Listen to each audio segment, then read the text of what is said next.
мақомоти милитсия далели воридсозии ҳисобкунаки барқии пассифатро ба тамғаи сохтакоришдаи фирмавӣ ошкор намуд. ҳисобкунакҳо ба тамғаи маъруфи энергомер борои қалбакӣ дар чин истеҳсол гардида ҳамчун моли Федератсияи Россия ба фурӯш бароварда шудааст.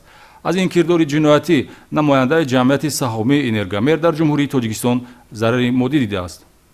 кормандони шӯъбаи минтахавии мубориза зидди ҷиноятҳои муташаккили вазорати корҳои дохилӣ дар вилояти суғд як ҳолати истифодаи ғайриқонунии воситаҳои фардикунунии иштирокчиёни аҳлҳои гражданӣ, молҳо, корҳо ва хизматрасониро ошкор намуданд. ҳисобкунаки барқии пассифату қалбакӣ бо номи фирмавӣ предмети ин ҷиноят аст, ки аз тарафи соҳибкор Музаффар Муҳсинов, сокини ноҳияи Бобоҷон Ғафуров, бо мақсади ба даст овардани даромади пулӣ ба ҳудуди вилояти суғд ворид карда шудааст. ин соҳибкор дар бозори баракати ноҳияи Бобоҷон Ғафуров мағозаи фурӯши масолиҳи техникӣ ташкил намуда, давоми солҳои 2018-2019 аз ҷумҳурии халқии Хитой ба миқдори 6635 адад ҳисобкунаки барқии якфазаи қалбакиро, ки дар Хитой истеҳсол шуда, ғайриқонунӣ дар онҳо номи фирмавии тамғаи энергомер ҳамчун тамғаи молӣ нишон дода шуда, гӯё истеҳсоли ҷамъияти саҳомии энергомери Федератсияи Россия мебошад, ба мақсади фурӯхтан ба Тоҷикистон ворид кардааст. вақте ки аз Хитой мегирифтед дар онҷо дар хутиёш чӣ навистагӣ буд?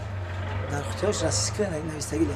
шумо маҳсулоти аз Хитой гирифтед, не ки бо забони русӣ навистагӣ буд, марка фирмаи русӣ насб кардагӣ буд?